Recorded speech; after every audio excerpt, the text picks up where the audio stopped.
아멘. 우리 정옥자매 성찬 쉐어링 감사드립니다. 우리가 성찬 메시지라고는 하지만 일반적으로는 이제 간증의 시간 비슷하죠. 근데 다만 우리가 십자가를 중심으로 예수님에 대한 마음을 생각하고 또 그것을 돌이키게 해주는 그런 시간인데요. 정옥자매 워낙 밝아서 두 명이 있을 때 불편한다는 거 전 전혀 몰랐네요. 네, 참 우리 다양한 것 같습니다. 늘 밝게 벌써 안지 한 20년 된 것 같은데요, 그죠? 20년 가까이 보아오면서 참 늘 에너지가 있고 또 늘 기회가 있을 때 봉사하려 하시고 그런 모습이 큰 격려가 됩니다. 좀 눈물 의미가 있으리라고 생각합니다만 또 용기를 내서 메시지 나눠주셔서 감사드립니다. 여러분 그거 알고 계세요 혹시? 우리 교회가 한강 뷰라는 사실을 보신 적 있어요? 네, 평상시는 잘 안 보여요. 왜냐하면 강물 색깔이 이렇게 그 물빛이 멀리서 보면 약간 검잖아요. 근데 지금 흙탕물이 막 지나가고 있어가지고 잘 보시면 아산병원 옆으로 가로수 사이로 원래 한강뷰라는 게 그렇잖아요. 어딨어 이렇게 보이는 그런 느낌이 있습니다. 또 마운틴 뷰잖아요. 네, 저기 보면은 이건 확실히 보입니다. 근데 사실 서울은 어디서나 마운틴 뷰라서 큰 의미가 없죠. 아무튼 새로운 발견, 우리 예배당에 대한 새로운 발견이었습니다.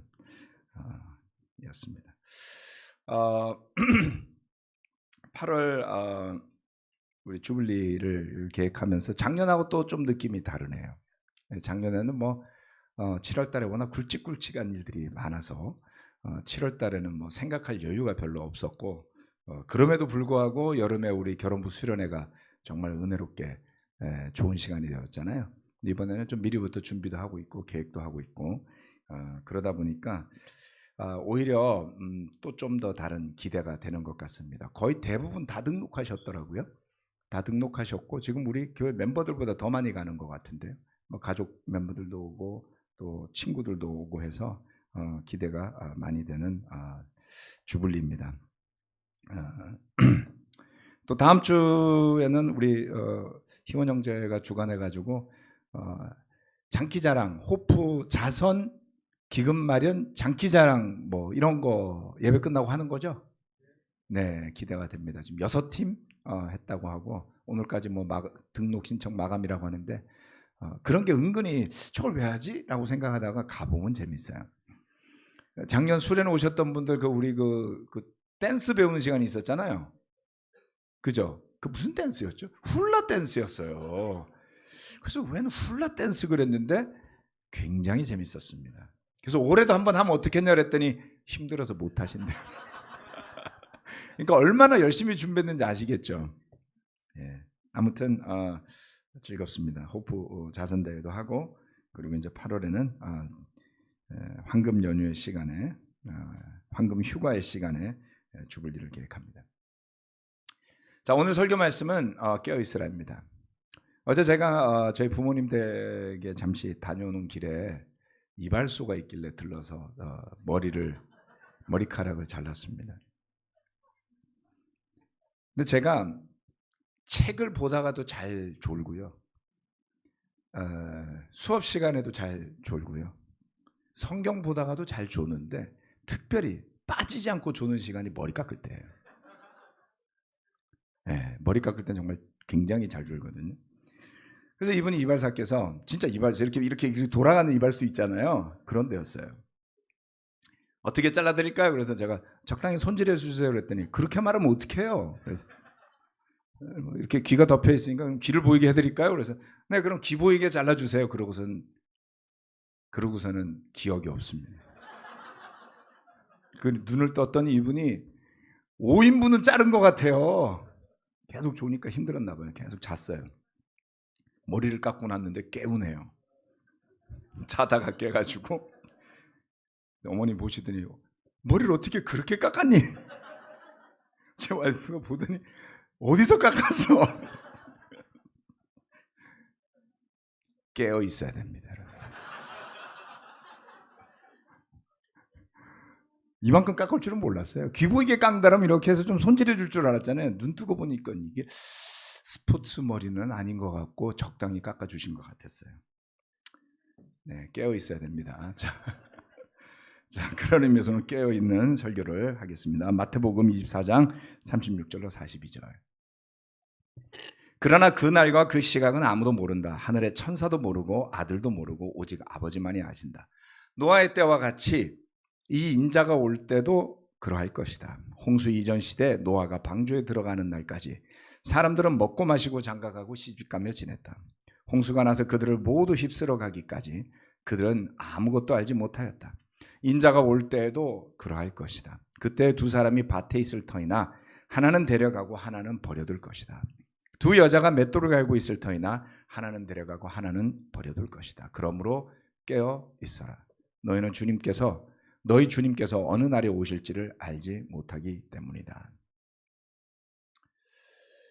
마태복음 24장은 예수님이 다시 오실 때에 대한 이야기를 하시는 장입니다.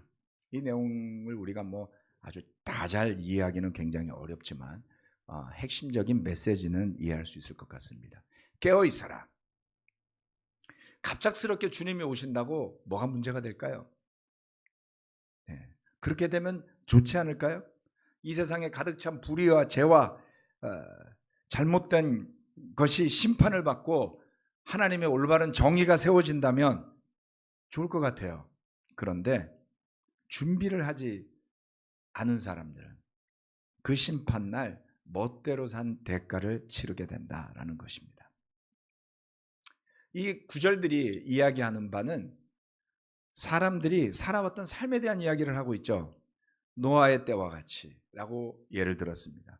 홍수 이전에 사람들은 그 홍수가 나서 그들을 휩쓸어 가기까지 아무것도 알지 못하였다고 하였습니다. 아무것도 알지 못하였을까요? 무시했죠. 노아의 경고를 무시합니다. 그리고 사람들은 먹고 마시고 장가가고 시집가고 삶의 핵심을 이야기하지 않습니까? 열심히 사는데 왜 삽니까? 먹고 마시려고요. 네. 왜 삽니까? 장가가고 시집가려고요. 네. 왜 삽니까? 자녀들이 장가가고 시집가게 도와주려고요. 그리고 먹고 마시려고요. 무한반복이죠. 그런데 그거 하느라 하나님에게 관심을 두지 않았더라는 것입니다. 사는 것에 충실한 게 무슨 죄가 있나요? 네, 인간적으로 하등 문제가 없습니다. 모두가 그렇게 살죠. 60억이 넘는 인구가 그렇게 살아가고 있습니다만은 이 60억이 넘는 인구가 이 지구상에 바글바글하게 생명을 가득 채우고 살아가도록 만드신 분이 하나님이심을 생각하지 않는다면, 눈에 보이고 손에 잡히는 대로 그냥 살아간다면 하나님이 주시는 삶의 의미를 모르는 것이다 라는 것입니다. 성경 말씀은 좋은 축복들도 이야기하지만 깨어있지 않을 때 벌어지는 일을 늘 같은 목소리로 경고해 주는 책이기도 합니다. 이스라엘 백성들을 생각해 봅시다. 이스라엘 백성들은 광야로 나왔을 때 젖과 꿀이 흐르는 약속의 땅에 대한 이야기를 들었고 결국 그 땅을 물려받습니다. 그런데 그 땅에 들어가서 넉넉히 먹고 사는 것에만 몰두했을 때 어떤 일이 벌어졌는지를 성경은 이야기합니다. 깨어있지 않으면 벌어지는 일입니다. 사사기 2장 11절로 14절 말씀. 이스라엘 자손이 바알 신들을 섬겨 주님께서 보시기에 악한 행동을 일삼았으며 이집트 땅에서 그들을 이끌어내신 주 조상의 하나님을 저버리고 주위의 백성들이 섬기는 다른 신들을 따르며 경배하며 주님을 진노하시게 하였다. 그들은 이렇게 주님을 저버리고 바알과 아스타롯을 섬겼다. 그러므로 주님께서 이스라엘 백성에게 크게 분노하셔서 그들을 약탈자의 손에 넘겨주셨으므로 약탈자들이 그들을 약탈하였다. 또 주님께서는 그들을 주위의 원수들에게 팔아 넘기셨으므로 그들이 다시는 원수들을 당해낼 수 없었다. 사사기 1장까지는 그런대로 괜찮은 이야기가 나오다가 2장으로 들어가면 순식간에 타락하는 이스라엘 자손의 이야기가 나옵니다. 잘 이해하기가 어렵죠. 이제 먹고 살만한데, 이제 살만한데 정말 마음껏 주님을 섬기고 하나님의 백성다운 나라를 건설했으면 어땠을까? 여러분 참 놀랍잖아요. 이제 좀 살만한 것 같은데 꼭 문제가 생기지 않나요? 네. 괴롭히는 사람도 없는데, 누가 뭐라는 인도자도 없는데 문제가 생기지 않나요? 참 희한해요.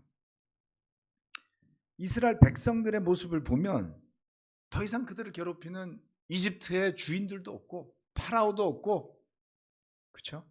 이제 광야도 지나왔고 새로운 시대가 되었는데, 근데 그들 앞에 그들의 눈과 마음을 뺏는 게 있었습니다.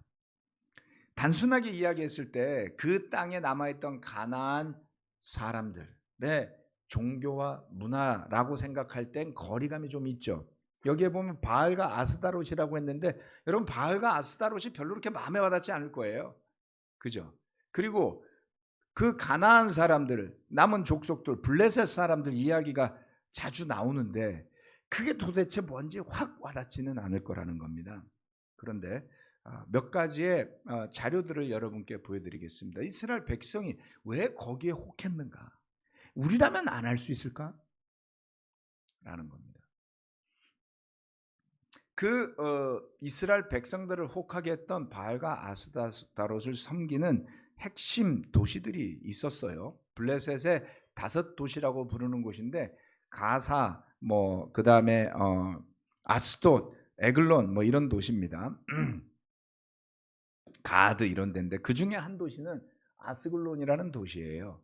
이 도시가 지금 사진에서 보시면, 여러분들 보시는 왼쪽에 예루살렘으로부터 서쪽으로 가면 바닷가에 가사, 여기 가사 지구라고 지금 마찬가지 팔레스타인 사람들 사는데 여기 있습니다. 예, 아랍 사람들 이렇게 이스라엘하고 싸우고 지난주에도 뉴스에 났었죠. 그런 도시가 여기 있고요. 바로 그 위에 아스글론이라고 있습니다. 이게 예루살렘으로부터 불과 한 60km 정도밖에 되지 않아요. 굉장히 가까운 데 있는 도시입니다. 그런데 이 아스글론이라는 그 도시가 지금은 이스라엘 땅이에요. 그래서 굉장히 잘 정비되어 있고 휴양지처럼 되어 있더라고요. 바닷가의 도시인데, 거기에서 발굴된 우상이 하나 있습니다. 여러분 이게 뭘로 보이세요? 네. 개 같아 보이죠? 예. 개라는 단어 나쁜 단어가 아닌데, 예. 강아지 같다 그러면 말이 안 되고, 이렇게 좀 멀리서 보면 개 같아 보여요. 그런데 이게 송아지상입니다.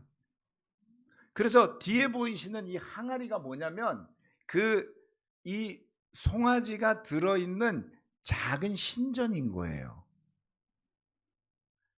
높이가 한 10cm 정도 되는, 요 정도 돼요. 그리고 저 항아리는 저게 들어있었으니까 좀 더 높으니까 한 35cm 정도 돼 보이죠? 이 항아리가 발견이 된 겁니다. 이게 만들어진 시기가 BC 1550년경이었어요. 그러면 사사기 시대 이전이죠. 한참. 그렇죠? 모세 시대가 1350년 정도니까 이게 은으로 만들어진 송아지였어요. 그런데 이렇게 보면 별 감흥이 없어요. 다음 사진을 보셔야 됩니다. 좀 더 크게 보니까 어때요? 이게 개는 아니구나. 느낌이 좀 오시죠? 확대를 한 모습입니다. 이게 은으로 만든 건데요. 지금 보시면은 은이 덕지덕지 조금 붙어 있고 다 떨어졌어요. 약간 하얀색으로 보이는 게 은이고요. 주조로 몸통을 만든 다음에 이 다리하고 귀, 뿔 같은 것들을 구리로 두들겨서 단조로 해서 붙였다는 거죠. 그 옛날에 만든 송아지인데 굉장히 정교하게 만들어졌다는 겁니다. 이 블레셋 사람들, 가나안 사람들이 가지고 있었던 손재주가 대단했던 것이죠. 자, 중요한 것은 이 은으로 만든 송아지 한 마리가 아닙니다. 이게 바로 바알을 섬기는 사람들이 우상으로 만들어 놓고 절하고 했던 거예요. 정교하게 만들어져 있었죠. 그런데 이게 발견된 지역이 지금 아스클론이라는 아스클론이라는 그 지역에 있는 팻말을 붙여놨습니다. 일단 송아지 팻말을 붙여놨죠. 그 뒤로 뭐가 보이나요? 층층이 돼 있는 무슨 성벽 같은 게 보이시죠? 그리고 왼쪽에 보면 지붕으로 뭐를 씌워놨어요. 이 지붕이 뭐냐면 흙으로 된 성문이 거대하게 있었습니다. 그래서 거기를 발굴을 해서 허물어지지 않게끔 그 위에다가 지붕을 씌워 놓은 거예요. 이 유적지가 얼마나 크냐면요. 자, 지금 보시면 조금 전에 봤던 요 은송아지가 발견된 자리가 여기에서 하얗게 표시가 되어 있죠. 사람이 요만해요. 어때요? 굉장히 높죠. 300피트. 그러니까 약 한 90m 정도 높이로 쭉 만들어져 있는 흙으로 된 90m까지 안 되겠다. 예. 얼추 봐도 한 30m 정도는 돼 보이죠. 밑에서. 여기가 어떤 지역이냐면 옆에서 보면 이렇습니다. 아까 봤던 지붕 보이시죠? 그런데 이 위에 보면 이렇게 전망대 같은 게 보이고 여기가 들어가는 입구였던 겁니다. 이 위에 도시가 있었어요. 아스글론이라는 도시가. 여기는 오션 뷰.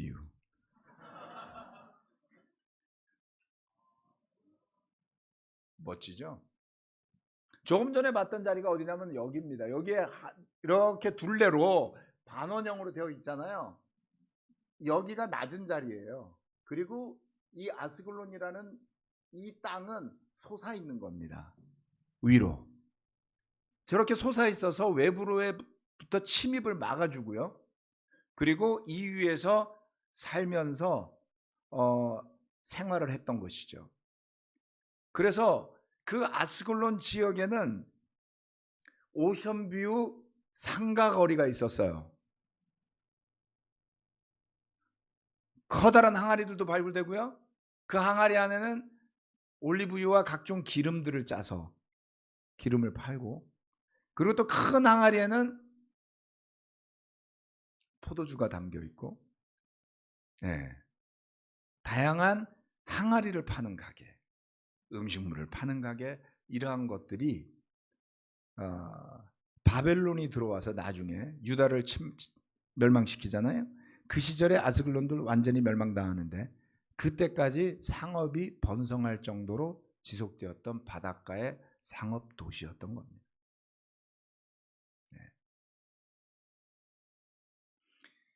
광야만 떠돌아다니던 이스라엘 백성들이 그 땅에 들어와서 어느 날 바닷가로 가고 싶어서 왔더니 이런 도시가 있어요. 우러러 보이는 멋들어진 성문이 보이고, 들어가서 봤더니 아름다운 은으로 된 송아지가 있고, 무늬를 새긴 항아리들을 팔고, 맛있는 음식을 팔고, 눈이 휘둥그레지지 않았을까요? 이런 세상이 다 있어? 문화적으로, 종교적으로 그곳에 사는 사람들은 훨씬 발달되어 있었습니다. 왜 삼손이 저기로 가서 술을 마시고 여자를 사귀려고 했는지 아셔야지 돼요. 산에서만 살던, 그렇죠? 동족 여인들이 마음에 안 들었던 모양이죠. 맨날 농사 짓고 양치고 하느라고 바쁜데 바닷가에 멋들어진 곳에 풍요롭게 잘 사는 민족. 대단한 곳이었습니다. 이스라엘은 그런 블레셋 문화를 극복한 것이 아니라 오히려 영향을 받아서 그것을 같이 누려보려고 했죠. 이 사사시대의 흔적이 유다가 멸망당할 때까지 끊임없이 이스라엘을 괴롭힙니다. 살아계신 하나님이 아니라 금, 은으로 만든 송아지 문화가, 광야에서 왜 이스라엘 백성이 아론에게 금송아지를 만들어 달라고 했는지 이제 조금 이해가 가실지도 몰라요. 익히 듣고 있었던 문화였겠죠. 깨어있지 않으면 우리는 우리가 살고 누리도록 만들어진 문화에 마음과 정신이 팔리고 심지어는 신앙까지 지배당해 버리는 것입니다. 호세아서 13장 1절에서 3절 말씀입니다. 에브라임이 말만 하면 모두 떨었다. 온 이스라엘이 그렇게 에브라임을 우러러보았는데 바알 신을 섬겨 죄를 짓고 말았으므로 이제 망하고 말았다. 그런데도 그들은 거듭 죄를 짓고 있다. 은을 녹여 거푸집에 부어서 우상들을 만든다. 제주껏 만든 은 신상들, 그것들은 모두 세공업자들이 만든 것인데도 그들은 이 신상 앞에 제물을 바치라고 하면서 송아지 신상들에게 입을 맞춘다. 그러므로 그들은 아침 안개처럼 되고 이른 새벽에 사라지는 이슬처럼 될 것이다. 타작마당에서 바람에 날려 나가는 쭉정이처럼 되고 굴뚝에서 나오는 연기처럼 될 것이다. 호세아의 시대예요. 그 사사의 시대로부터 수백 년이 흘렀지만 녹여서 거푸집에 부어서 만든 우상들, 주조로 빚어낸 우상들을 사람들은 갖고 싶어 했습니다. 그게 유행이었는지도 모르죠. 그런 걸 갖고 있으면 좀 더 세련된 사람이라고 주변에서 인정해 줬는지도 모르겠죠. 이것 봐, 아스군에서 나온 송아지 한 마리 정도는 갖고 있어야 되는 거 아니야? 이게 은으로 만든 거야. 기술자가 만들어 붙인 이 송아지의 뿔과 기를 봐, 얼마나 정교한지. 우리 이스라엘은 이런 거 못 만들어. 강력했던 에브라임, 쭉정이가 되고 그 쭉정이를 태우면 나오는 연기가 될 것이다라고 말씀하셨어요. 주님이 오실 날을 기다리며 깨어 있는다는 것은 어떤 상태를 의미할까요?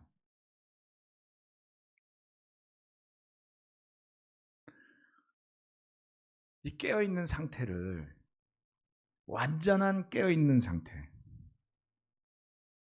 그것은 뭡니까? 세상과 완전히 분리되어져서 믿음으로 완벽한 승리를 이룬 그 모습. 네, 십자가에서 죽으시고 부활하신 주님이시죠. 우리의 상태는 어디에 있을까요? 그 상태는 아니에요, 아직. 십자가 안 갔어요. 네, 예수님 따르고 싶지만 십자가 지라 그랬지만 wait a minute, 좀 더 살고요. 뭔가 그 물질주의의 유혹을 느끼면서 송아지가 아른거리는, 송아지 대신에 에르메스가 아른거리는 그 가방 산다고 죄는 아닙니다. 샤넬 가방 하나 사주러 갔더니 너무 비싸더라고요. 옛날에 한 20년 전에. 그냥 나왔어요. 아, 껌이 아니구나. 샤넬 껌이 아니고 가방이구나. 네. 우리는 어디에 우리의 마음과 정신과 믿음이 팔려 있는 것일까요? 완전히 지배당하지는 않았어요. 그래도 제자답게 살려고 발버둥 치고 있어요. 그런데 이 신앙은 겨우겨우 견디는 신앙에 불과해요. 자녀들의 문제에 부딪히면 체면이고 뭐고 다 없어져. 잘 살아야지. 그러려면 네가 그렇게 해서 되겠어? 지난주 우리 팀 부모들 간담회 하는데 정말 다들 오셨더라고요. 지난주 진짜 꽉 왔어요. 그 간절한 마음, 우리 애들이 어떻게 될까요? 불안한 마음. 학원은 하나님이 아닙니다. 그렇죠? 학교도, 대학도, 최고의 직장도 우리가 잘못하면 금송아지가 될 수 있죠. 예.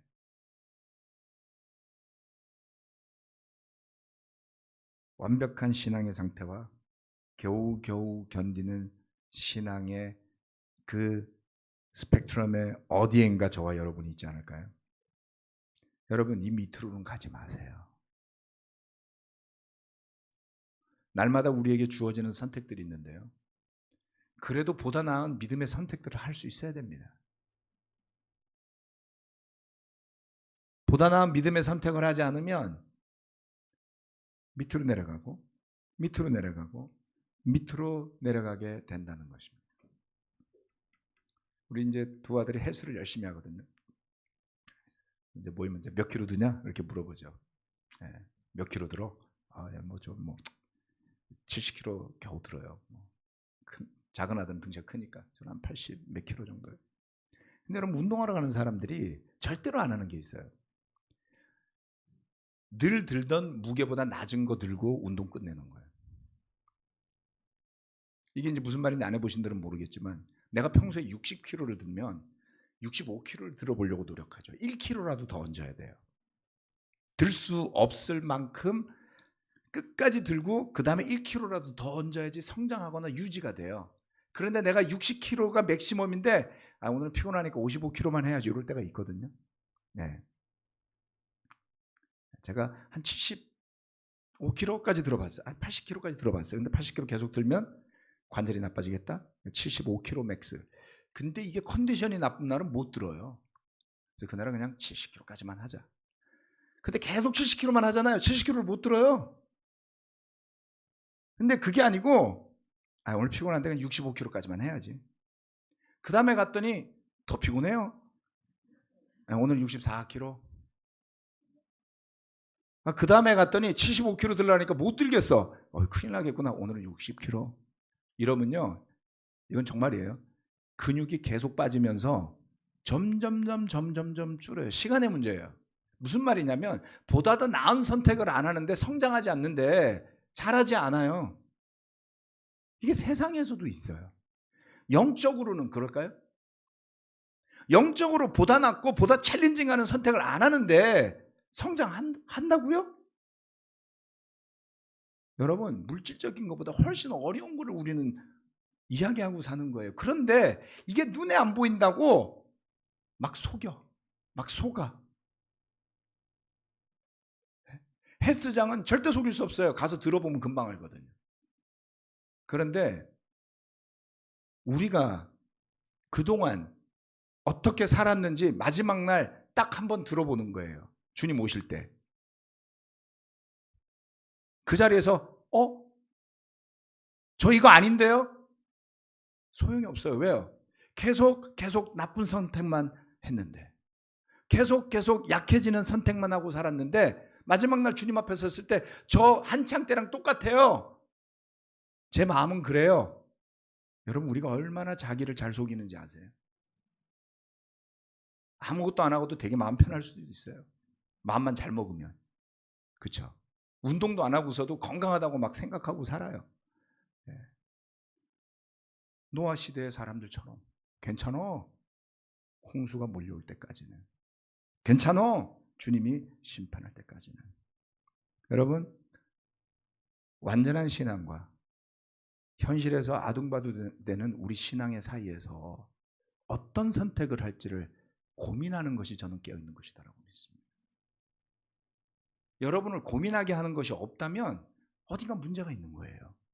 영적으로 고민이 돼야지 됩니다. 갈등이 있어야 됩니다. 너무 마음이 평안해요. 그거 뭐 이상한 거예요. 영적 고통이 느껴지지 않는데 내 마음 편한 거를 추구하신다면 글쎄요, 세상이 그냥 삼킨 거 아닐까요? 그런 스테이터스를 원하신다면 잘못된 것을 추구하시는 것일 수도 있다. 저 송아지가 자꾸 끌어당길 때 갈등이 있어야 돼요. 정말 송아지 하나 가지고 싶다. 이런 마음에서 아니지. 송아지 아니지. 네? 여러분 생각해 보세요. 광야에서 맨날 성막만 들고 댕기다가 이제 그게 40년을 댕겨가지고 가죽도 낡고 얼마나 형편없었겠어요. 가나안 땅에 들어왔을 때 실로에다가 그거 성막 갖다 놓고. 안 그래요? 네. 일본말로 보로보로라는 단어가 있거든요. 진짜 그 단어는 최고의 단어예요. 아주 그냥 낡아가지고 그걸 뭐라고 표현해야 되지? 예? 보로보로. 소현자매? 어디 갔어? 일본어 가르치는 소현자매. 네. 아무튼 그냥 허물어져 내린다는 뜻이에요. 따라가지고. 그러던 사람들이 그 가나안 사람들이 만들어 놓은 신전에 갔을 때 얼마나 매력을 느꼈겠냐고요. 깨어있지 않으면 지금 우리가 그 꼴 난다는 겁니다. 두 번째, 해야 할 일들을 제대로 하는 종이 되어야 합니다. 마태복음 24장 43절로 51절까지인데요. 여기는 46절까지 읽고 그 다음 읽겠습니다. 이것을 명심하여라. 집주인이 도둑이 밤 몇 시에 올지 알고 있으면 그는 깨어 있어서 도둑이 집을 뚫고 들어오도록 내버려 두지 않았을 것이다. 그러므로 너희도 준비하고 있어라. 너희가 생각하지도 않는 시각에 인자가 올 것이기 때문이다. 누가 신실하고 슬기로운 종이겠느냐? 주인이 그에게 자기 집 하인들을 통솔하게 하고 제때의 양식을 내주라고 맡겼으면 그는 어떻게 해야 하겠느냐? 주인이 돌아와서 볼 때 그렇게 하고 있는 그 종은 복이 있다. 47절. 내가 진정으로 너에게 말한다. 주인은 자기 모든 재산을 그에게 맡길 것이다. 그러나 그가 나쁜 종이어서 마음속으로 생각하기를 주인이 늦게 오시는구나 하면서 동료들을 때리고 술 친구들과 어울려 먹고 마시면 생각하지도 않은 날에 뜻밖의 시간에 그 종의 주인이 와서 그 종을 처벌하고 위선자들이 받을 벌을 내릴 것이다. 거기서 슬피 울며 이를 가는 일이 있을 것이다. 이 말들은 비유로서 하신 말씀이시죠. 다시 오실 예수님이 언제 올지 모른다라는 의미로 도둑에 비유했어요. 그만큼 깜짝 놀랄만한 일이라는 뜻이죠. 서프라이즈예요. 그런데 신실하고 슬기로운 종은 깨어 있어서 주인이 자기에게 맡긴 일을 잘하고 있어야 하는 것입니다. 즉 제때에 그때에 해야만 할 일을 하는 사람인 것이죠. 그런데 나쁜 종도 있어요. 나쁜 종은 뭐예요? 동료들을 때리고 술 친구들과 어울려 먹고 마시면 그는 마음속에 주인이 늦게 오겠지, 지금 안 오겠지, 그러면 내가 실수를 해도 회복할 시간이 있겠지, 이렇게 생각하는 사람입니다. 지금 당장 큰 문제가 없어요. 적당히 살아도 돼요. 동료를 막 괴롭혀도 돼요. 막 때려도 돼요. 때가 되면 똑바로 하지 뭐. 철들면 괜찮을 거야. 죄 짓는 친구들과 어울려 지내고 멋대로 살면서 해야 할 일을 제대로 하지 않습니다. 주인이 오면 그 사람은 처벌받아서 위선자들이 받을 벌을 내릴 거라고 했어요. 이 표현이 좀 살벌하죠. 슬피 울며 이를 갈게 될 것이다. 여러분 이 갈면서 울어본 적 있으세요? 이스라엘 사람들 굉장히 표현이 적극적이지 않아요? 우는데 그냥 우는 게 아니라 슬피 울면서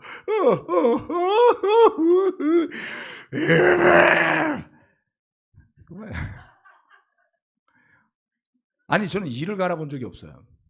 제 의식이 깨어있는 한. 잘 때는 갈지도 모르죠. 잘 때 이 가는 사람들이 있어요. 그런데 울면서 이를 갈 정도면 얼마나 고통스럽다는 이야기입니까? 잔인한 표현이에요. 우리가 추구해야 될 것은 영적으로 깨어 있으면서 깨어 있기 때문에 해야 할 일을 제대로 하는 종이 되는 제자의 삶입니다. 내가 원하는 것을 좀 더 얻는 것, 내가 원하는 것을 좀 더 모으는 것 나쁘지 않습니다. 좀 더 이루어 보는 것 괜찮습니다. 그런데 주님이 하라고 하신 일은 뭔가요? 그 일에 마음을 두는 거죠. 뭐를 시켰습니까? 자, 이 말은 누구한테 하는 이야기일까요? 자기 집 하인들을 통솔하게 하고 제때 양식을 내주라고 맡겼으면 그는 그렇게 해야 하지 않느냐. 난 하인이 없으니까 난 안 해도 돼. 이렇게 생각하실 건가요? 우리 모두에게 하신 말 아닐까요? 그렇죠? 하인을 맡겼다 그랬어요. 그런데 때리고 괴롭힌다 그랬잖아요. 나쁜 종은. 그런데 신실하고 슬기로운 종은 맡겨진 하인들에게 역할을 주고 그리고 제때 음식을 내어줘서 잘할 수 있게 한다라고 비유했습니다. 그것을 여러분 자신의 입장에서 해석해 보시기 바랍니다. 해야 할 일을 제때 제대로 하는 종이라는 타이틀을 쓰고 나서 한 가지가 마음에 떠올랐어요. 여기에 대한 율법적 해석을 저는 경계합니다. 뭔가 해야 하지만 우리가 뭔가 해야 하는데 여전히 해야 한다고 생각하는 그 일이 우리가 생각하는 게 아닐 수 있어요. 왜냐하면요, 지금 예수님이 말씀하시는 이 모든 것들은 추상적인 영역입니다. 영적인 영역이에요.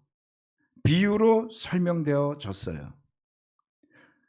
그래서 잘 생각해 보시면 신약 성경에 수많은 구절들이 있는데 주님의 좋은 제자로 산다는 게 뭔지를 1, 2, 3, 4로 해가지고 10계명처럼 나열해 놓은 게 없어요.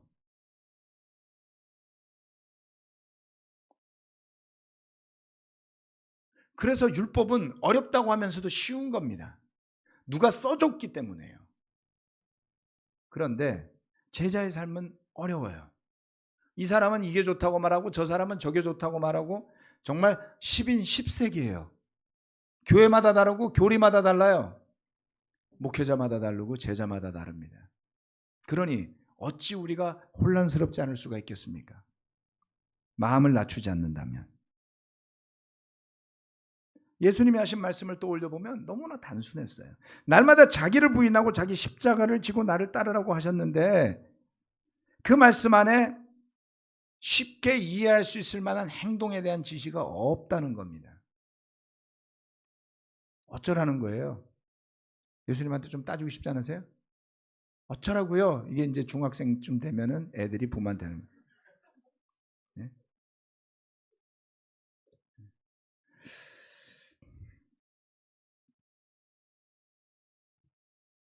추상적이고 마음과 믿음에서 진심으로 예수를 좋아하는 사람만 알 수 있고 찾을 수 있는 것이다.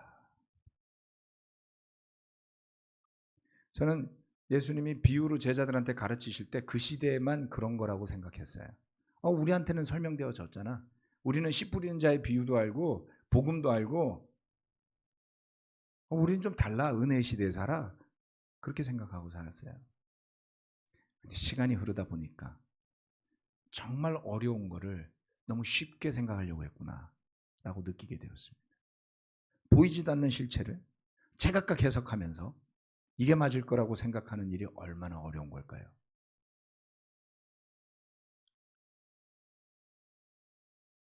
진정한 믿음의 주제는 우리가 주님을 얼마나 사랑하고 좋아하느냐로 간다. 내가 어떤 사람이야? 라는 것보다 내가 누구야? 내가 뭐라는 사람이야? 우리는 거기에 관심이 너무나 많아요. 그런데 진짜 하나님은, 예수님은 우리가 얼마나 그 주님을 사랑하느냐를 볼 뿐입니다. 자, 여러분 졸리는 잠을 쫓으며 깨어있기 너무나 힘들죠. 저 보니까 안 돼? 이러면 이 사람이 이렇게, 이러면 또 이 사람이 이렇게. 근데 깰 생각이 없어요. 무아지경이었어요. 기분이 너무 좋아. 깰 생각이 없어요. 여러분 졸릴 때 잠 깨려고 하면 너무 고통스럽지 않아요? 제가 진짜 그 추억이 있습니다. 제 친구들은 뭐 4시간 자고 공부한다는 애도 있고 막 그래갖고 저도 한번 해보려고 자율학습 하고서 집에 왔어요. 밤 12시쯤 됐습니다. 그래서 제가 오늘은 내가 4시간 자고 해봐야지. 졸고 꾸벅거리고 나중에 침 흘리고 눈 떠보니까 새벽 1시 반이에요. 1시간 반을 좋은 거예요. 그 제가 포기했습니다. 나는 12시 넘어서는 공부가 안 되는 인간이구나. 그냥 잤습니다. 그런데 사랑하는 사람을 쳐다보면요 잠이 안 와요.